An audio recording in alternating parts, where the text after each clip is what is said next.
दोस्तों, अगर ये वीडियो आप लोग को पसंद आए तो इस वीडियो को लाइक करके मेरे चैनल को सब्सक्राइब कर दीजिएगा। तो चलिए देखते हैं पहला प्रश्न दिया है, निम्न में से कौन कोशिका अंग पादप कोशिका में पाया जाता है किंतु पशु कोशिका में नहीं पाया जाता है। तो वो कोशिका अंग है क्लोरोप्लास्ट, यानी ऑप्शन नंबर बी। अब बात कर लेते हैं क्लोरोप्लास्ट के बारे में। तो क्लोरोप्लास्ट हरे रंग के लवक होता है और इसका खोज वैज्ञानिक सिम्पर ने किया था।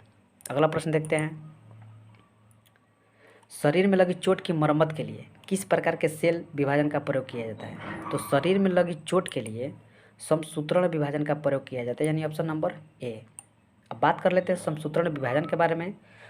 तो समसूत्री विभाजन जो होता है वो कायी कोशिका में होता है, जो कि शरीर में लगी चोट की मरम्मत व शारीरिक वृद्धि के लिए उत्तरदायी होता है। समसूत्री विभाजन से उत्पन्न कोशिका में गुणसूत्रों की संख्या जो होती है वो समान होती है। अगला प्रश्न देखते हैं, साबुन में एंटीसेप्टिक गुण निम्न में से किसके कारण पाया जाता है। तो साबुन में एंटीसेप्टिक गुण जो होता है वो विथिओनल के कारण पाया जाता है, यानी ऑप्शन नंबर सी। अब बात करते हैं एंटीसेप्टिक गुण के बारे में। तो एंटीसेप्टिक वह गुण होता है जो रोग फैलने वाली कीटाणुओं से बचाता है, जो कि साबुन में एंटीसेप्टिक गुण विथिओनल के मिलाने से आता है। अगला प्रश्न देखते हैं, पानी का कोई भी रूप जो बादलों से गिरता है क्या कहलाता है।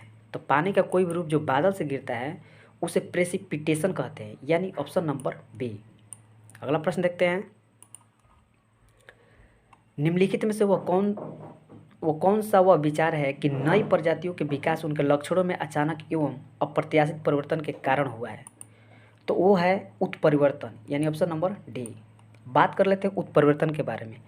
तो उत्परिवर्तन का सिद्धांत जो है वो ह्यूगो डी ब्रिज ने दिया था और उत्परिवर्तन के सिद्धांत के अनुसार नई प्रजातियों का विकास उनके लक्षणों में अकस्मात यानी अप्रत्याशित परिवर्तन के कारण होता है। अगला प्रश्न देखते हैं, जीवन की मूलभूत इकाई क्या होती है। तो जीवन की मूलभूत इकाई जो होती है वो होती है कोशिका। कोशिका के बारे में हम पहले वीडियो में बता चुके हैं कि कोशिका की खोज 1665 ईस्वी में रॉबर्ट हुक ने किया था और कोशिका सिद्धांत जो दिया था उस स्लाइडेड एवं स्वान ने 1839 ईस्वी में दिया था। अगला प्रश्न देखते हैं, महात्मा बुद्ध के सारथी के नाम क्या था। तो महात्मा बुद्ध के सारथी का नाम जो था वो था चन्ना, यानी ऑप्शन नंबर ए। अच्छा, अलार कलाम कौन था। तो अलार कलाम जो था महात्मा बुद्ध के गुरु थे और राहुल जो थे महात्मा बुद्ध के पुत्र थे और सुधोधन जो थे महात्मा बुद्ध के पिता थे। अगला प्रश्न देखते हैं, निम्नलिखित में से किसे चिकित्सा के क्षेत्र में पद्म भूषण दिया गया है। तो चिकित्सा के क्षेत्र में तसरिंग लेडोला को पद्म भूषण से सम्मानित किया गया है। अब बात कर लेते हैं एस.जी. जमीर को। तो एस.जी. जमीर जो हैं उनको राजनीतिक के क्षेत्र में पद्म भूषण दिया गया है। अब बैजू श्रीनिवास जो हैं उनको भी व्यापार एवं उद्योग के क्षेत्र में पद्म भूषण दिया गया है और पी.वी. सिंधु को खेल के क्षेत्र में पद्म भूषण दिया गया है।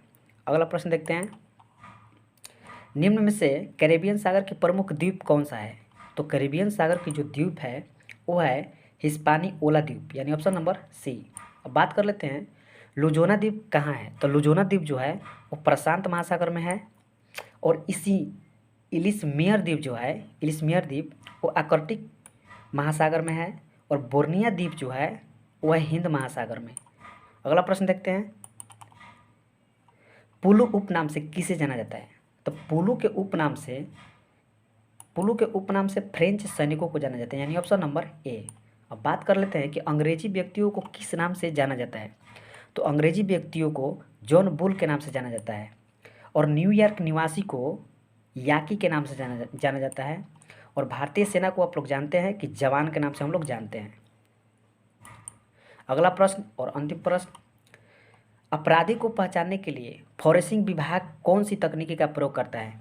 तो दोस्तों इसका आंसर आप लोग कमेंट बॉक्स में दीजिएगा और वीडियो आप लोग को अच्छा लगा हो तो लाइक करके मेरे चैनल को सब्सक्राइब कर दीजिएगा।